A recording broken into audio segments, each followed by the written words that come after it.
अस्सलाम वालेकुम एवरीवन। तो आज हम बात करेंगे एक बहुत ही इंपॉर्टेंट टॉपिक पर जिसको कहते हैं डायबिटिक नेफ्रोपैथी, यानी शुगर की वजह से गुर्दों का ख़राब हो जाना। ठीक है, तो आप लोगों को पता होगा कि इस बीमारी से ऑलरेडी दुनिया में लाखों लोग मुतासर हैं। तो अगर आपको शुगर की बीमारी है, आपके घर में से किसी को शुगर की बीमारी है, तो आपके लिए इसके बारे में जानना बहुत ज़रूरी है। ठीक है, तो चलो हम डिस्कस करते हैं डायबिटिक नेफ्रोपैथी को। अच्छा, डायबिटिक नेफ्रोपैथी होता है क्या है? डायबिटिक नेफ्रोपैथी होता ये है कि जब हमारा शुगर लेवल बड़ा रहता है, हर वक्त ज़्यादा रहता है, तो हाई ब्लड शुगर की वजह से जो हमारे किडनी के ब्लड वेसल्स होते हैं जहाँ से इसको खून मिलता है, सही है, वो ख़राब हो जाते हैं। जब वो ख़राब हो जाते हैं, उनमें डैमेज हो जाता है, तो फिर उसकी वजह से हमारी किडनीज ख़राब हो जाते हैं, किडनी का फंक्शन ख़राब हो जाता है टाइम के साथ साथ आहिस्ता आहिस्ता। तो हम इसको कहते हैं डायबिटिक नेफ्रोपैथी, सही है। अब ये होते कैसे है, इसके डिफरेंट स्टेजेस होते हैं। ये ऑल ऑफ अ सडन नहीं कि बस बंदा बिल्कुल ठीक ठाक है और ये एकदम उसको सब कुछ ख़राब हो जाता है, सही, ऐसा नहीं होता। ये एक स्लो प्रोसेस है, आहिस्ता आहिस्ता चीज़ें ख़राब होती जाती है, सही है। तो सबसे पहले होता ये है कि बंदे को छोटे से चेंजेस आ जाते हैं किडनी में, मतलब थोड़े थोड़े चेंजेस आ जाते हैं। इसको हम कहते हैं माइक्रो अल्बुमिनूरिया। माइक्रो अल्बुमिनूरिया का मतलब ये है कि बंदे के पेशाब में प्रोटीन वगैरह आना शुरू हो जाता है। अगर कोई नॉर्मल बंदा पेशाब करता है ना, तो उसमें प्रोटीन वगैरह कोई नहीं आता, सही है। लेकिन अगर किसी को शुगर है और शुगर ने उसकी किडनीज को ख़राब कर दी है, ठीक है, तो शुरू शुरू में ये होता है कि सिर्फ यूरिन में थोड़ा सा प्रोटीन आने लग जाता है, सही है। लेकिन ये मोस्ट ऑफ द टाइम ये सिर्फ अननोटिस रह जाता है, सही है, क्योंकि बंदे को कोई सिम्टम्स नहीं होते, उसको कोई मसला नहीं होता, ठीक है ना, वो नॉर्मल रूटीन की तरह ज़िंदगी गुजार रहा होता है। और डॉक्टर के पास तो वैसे कोई जाता नहीं है कि चेकअप के लिए, सिर्फ वैसे चेकअप के लिए जाए ना, जब तक उसको कोई सीरियस मसला ना हो। हम लोगों में तो यही है कि कोई डॉक्टर के पास जाता नहीं है वैसे फ्री में चेकअप के लिए, सिर्फ वैसे। तो जब ये जो होता है ये मोस्टली अननोटिस रह जाता है, सही है, बस पता नहीं चलता और ये स्टेज 1 गुजर जाता है। और बंदा जब स्टेज टू में चला जाता है, जहाँ पे उसको सिम्टम्स शुरू हो जाते हैं, तो फिर वो जाते हैं डॉक्टर के पास कि मुझे ये मसले। जब डॉक्टर टेस्ट कराते हैं तो पता चलता है कि इसको तो स्टेज 2 डायबिटिक नेफ्रोपैथी है, ठीक है। तो स्टेज 2 में क्या होता है? स्टेज 2 में ये होता है कि ये प्रोटीनूरिया जो पहले माइक्रो था, जो थोड़े थोड़े प्रोटीन आ रहे थे, ये बढ़ जाता है। इसको कहते हैं फिर ओवर्ट प्रोटीनूरिया, ठीक है, या मैक्रो अल्बुमिनूरिया, कि यूरिन में प्रोटीन ज़्यादा आने शुरू हो जाते हैं। तो इसके बाद इसके साथ साथ पेशेंट को कोई सिम्टम्स भी होते हैं, क्योंकि जब बॉडी से प्रोटीन लाज हो रहे होते हैं ना, तो उसके साथ पेशेंट को कुछ मसले आ जाते हैं। तो मसले क्या होते हैं कि उसकी जो टांगें होती है या पाँव होते हैं, उसमें स्वेलिंग हो जाती है, सही है, और उसका बीपी बढ़ जाता है, इसके साथ साथ उसको भूख नहीं लगती। तो जब पेशेंट को ये सिम्टम्स आ जाते हैं, तो फिर वो डॉक्टर के पास जाते हैं कि डॉक्टर साहब मुझे ये मसले। तो जब डॉक्टर टेस्ट कराते हैं तो पता चलता है कि इसको स्टेज 2 डायबिटिक नेफ्रोपैथी है। अच्छा, इसके लिए हम टेस्ट कौन से कराते हैं? इसके लिए हम जो नॉर्मली रूटीन में करते हैं ना, तो दो ही टेस्ट है जैसे हमें आसानी से पता चल जाता है। एक, अगर हम यूरिन आर कराए, मतलब जो यूरिन का जो रूटीन एग्जामिनेशन है, उसमें हम प्रोटीन देखें ना कि यूरिन में कितना प्रोटीन आ रहा है, ठीक है, तो हमें पता चल जाएगा कि इसको क्या चल रहा है अंदर। और हम दूसरा RFTs कराते हैं। RFTs का मतलब ये कि किडनी का जो फंक्शन टेस्ट है ना, रीनल फंक्शन टेस्ट जिसको कहते हैं, तो हम वो कराते हैं। उसमें हम यूरिया और क्रेटिनिन को देखते हैं कि उन पे क्या असर पड़ा है डायबिटीज़ की वजह से। तो हम ये दो टेस्ट कराते हैं, इससे हमें पता चल जाता है कि इसकी किडनी की क्या सूरत हाल है, ठीक है।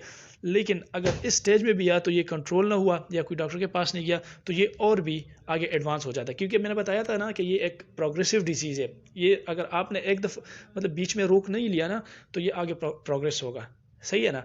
तो इसको स्टेज 2 के बाद अगर आपने रोक नहीं लिया या स्टेज 2 में आपने डॉक्टर को नहीं दिखाया और आपने इलाज शुरू नहीं करवाया, तो फिर ये स्टेज 3 और फाइनल स्टेज में प्रोग्रेस हो जाएगा, ठीक है, जिसको हम कहते हैं इन स्टेज रीनल डिजीज़।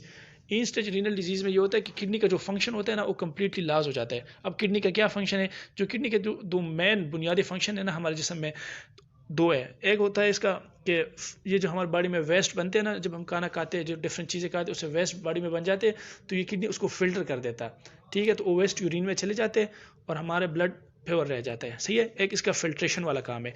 जो दूसरा इसका काम है, वो हमारी बॉडी से एक्सेसिव फ्लूइड को रिमूव कर देता है। इसका क्या मतलब? इसका मतलब ये है कि हमारे बॉडी में एक ख़ास अमाउंट का ये फ्लूइड रहने देता है, बाकी जितना भी ज़्यादा उससे आता है उसको यूरिन में यानी पेशाब में निकाल देता है। आप लोगों ने ये ऑब्जर्व किया होगा कि जब बंदा ज़्यादा पानी पीने लगता है, तो उसकी बॉडी में तो ओवरऑल पानी ज़्यादा हो जाता है ना, तो हमारा किडनी वाला ये काम है कि वो ज़्यादा पानी को यूरिन की शक्ल में निकाल देता है, क्योंकि जब बंदा ज़्यादा पानी पीता है तो उसको पेशाब भी फिर ज़्यादा आता है, तो उस ज़्यादा पानी को पेशाब में निकाल देता है और हमारे ब्लड में थोड़ा सा छोड़ देता है, सही है ना। तो इसके ये दो फंक्शन है, फिल्ट्रेशन है, मतलब वेस्ट प्रोडक्ट को निकालना है, और बॉडी में जो वाटर है ना, कि हमारे बॉडी में कितनी पानी ने रहना है, ठीक है, वो हमारे बॉडी को जितना चाहिए होता है उतना छोड़ देता है, बाकी निकाल देता है। तो ये दो इसके काम है। तो इन स्टेज रीनल डिजीज़ में क्या होता है? उसमें ये होता है कि ये दोनों काम उसमें ख़त्म हो जाते हैं। तो फिर आपके किडनी अगर काम नहीं करेंगे ना, तो फिर उसके लिए फिर ज़ाहिर बात है आप डायलिसिस की मदद लोगे, क्योंकि बाहर से आप ये काम कराओगे ना मशीन से, तो फिर डायलिसिस की ज़रूरत पड़ेगी। लिहाजा इससे बेहतर ये है कि बंदा इसको पहले स्टेज 1 में पकड़े, अगर स्टेज 1 में ना पकड़ सके तो स्टेज 2 में पकड़ कर रोक ले, अगर उसमें भी नहीं हुआ तो स्टेज 3 में जाएगा और फिर एंड स्टेज रीनल डिजीज़ हो जाएगा उसको। सही है। अच्छा, तो इसके लिए रिस्क फैक्टर कौन से है, इसको हम रोक कैसे सकते हैं? ठीक है, तो रिस्क फैक्टर जो है ना, ऑब्वियसली एक तो डायबिटीज़ है। ठीक है, अगर किसी को अनकंट्रोल डायबिटीज़ है तो उसमें रिस्क फैक्टर ज़्यादा है। दूसरा, अगर किसी का ब्लड प्रेशर ज़्यादा है, किसी को ब्लड प्रेशर की बीमारी है, तो उसमें भी ये एक रिस्क फैक्टर है, उसकी भी डायबिटिक नेफ्रोपैथी जल्दी हो सकती है उसको। अच्छा, अगर किसी की फैमिली हिस्ट्री है, फैमिली हिस्ट्री का मतलब ये कि अगर इसके बहन भाई, माँ बाप, जो इसके फर्स्ट डिग्री रिलेटिव्स है ना, उनमें से अगर किसी को डायबिटिक नेफ्रोपैथी हुई हो तो उसमें इस बंदे में रिस्क फिर ज़्यादा होता है। ठीक है। फोर्थ नंबर ये, अगर कोई स्मोकिंग कर रहा हो, ठीक, कोई सिगरेट वगैरह पी रहा हो, तो उसमें भी रिस्क ज़्यादा होता है। अच्छा, अब इसको हमने प्रिवेंट कैसे करना है, इससे हम खुद को बचा कह सकते हैं। तो इससे बचने के लिए ज़रूरी है कि हम पहले जो रिस्क फैक्टर मैंने आपको बताया ना, जो 4 रिस्क फैक्टर है कि अनकंट्रोल डायबिटीज़ है, ब्लड प्रेशर किसी का ज़्यादा है, किसी की फैमिली हिस्ट्री है, किसी की स्मोकिंग की हिस्ट्री है, तो जो 3 चीज़ें हम कर सकते हैं, हम ब्लड प्रेशर को कंट्रोल में रख सकते हैं, हम ब्लड प्रेशर और शुगर को कंट्रोल में रख सकते हैं, हम स्मोकिंग को छोड़ सकते हैं। ये तीनों हमारे कंट्रोल में, हम इनको छोड़ के इस डिज़ीज़ को होने से रोक सकते हैं। सही है। एक तो रिस्क फैक्टर को हमने अवॉइड करना है। जो दूसरा है, हमने इसको अर्ली डिटेक्शन इसकी करनी है। अर्ली डिटेक्शन का मतलब ये कि अगर ये हुआ है ना, तो जल्दी से जल्दी हमें पता चल जाए कि हाँ, मुझे डायबिटिक नेफ्रोपैथी हुई है। सही है।